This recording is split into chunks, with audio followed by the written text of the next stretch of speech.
Hello, my name is Brega. I'm 35 years old, filmmaker and journalist from Republic of Moldova. I represent civil society from this country because I'm involved in several different NGOs. The most important and known here and abroad is Hyde Park Association, a group of young people which promotes freedom of expression and also defends human rights in general. 7 years ago we were a popular radio talk show with the same name, which was closed by the authorities. After that we act as an officially registered NGO, organizing weekly meetings in the Central Park of Chisinau, issuing a small newspaper with the people's opinion. We had for these grants from Norway and from United States of America.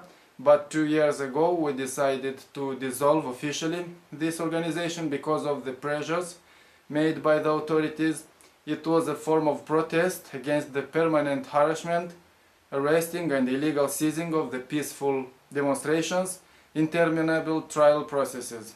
In the same time, we stopped our public activities in the street and we continued to be active only on the internet through our web portal courage.net. There anybody could and still can express his opinion, make announcements, report abuses. In April 2009 I was employed as cameraman for a private independent TV station broadcasting also only on the internet, Journal TV. And I was assisting all the voting process and vote counting. Also, I filmed the first street protests against the results of the elections. My brother Gennady, another filmmaker and freelance journalist, former president of Hyde Park NGO, was one of the organizers of the public demonstrations and the next day after the elections. He, together with other young people from Chisinau, invited everybody to come with candles at 6 p.m. on 6th of April in the central square of Chisinau to show their disappointment and disagreement with the election results and against the way of organizing the elections. They used in those available 6 hours not only or not at all Twitter. I made a Twitter account only after that so-called Twitter revolution. But they used all possible social networks and existing new media.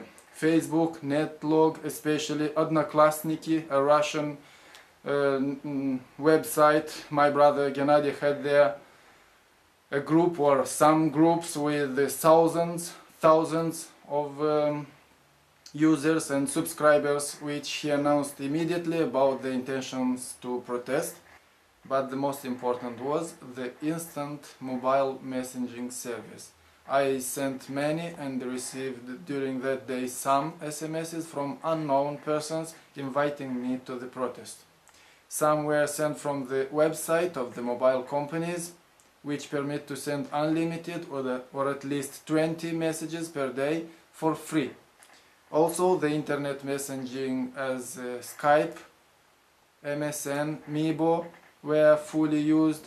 My list of friends on Yahoo Messenger was at least 500 addresses. I used that service to send in a minute a short information with a link to the message about the demonstrations. It was spread, that message, instantly by my friends to other thousands of addresses.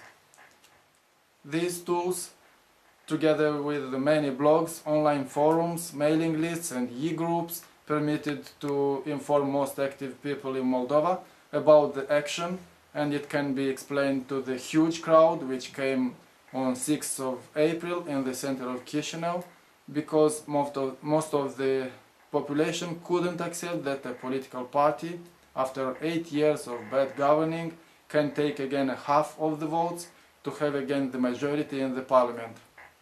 But probably not only that group of initiative, named I'm Not Communist, was a real organizer, because in the same day, after the closure of the peaceful demonstration, when the organizers invited people to go home and prepare to the next day's meeting initiated by the opposition parties.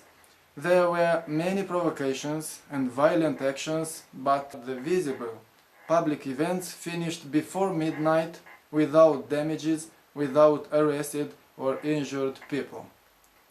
On the next day, on 7th of April, because the organizers came too late in the central square, with only megaphones and a small acoustic installation, somebody else could influence the crowd, and in a few hours the presidency and the parliament buildings, also some police, firemen, television cars were destroyed. A lot of policemen, especially unprepared soldiers, were injured in the street fightings, and it was almost impossible for the organizers from the opposition parties to stop the violence. The authorities, police leaders did nothing but contradictory orders, provoking actions, and finally, after the midnight, they ordered violent mass arresting, and hundreds of persons, even not participants at the protests, were beaten.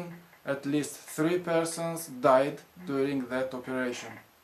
But those demonstrations didn't change the results of the vote, and the government decided to close borders with Romania and limit access to the foreign press. They also initiated in the state-controlled internal press a campaign of accusation against the opposition and leaders of civil society. That behavior made impossible any collaboration in the parliament with the opposition.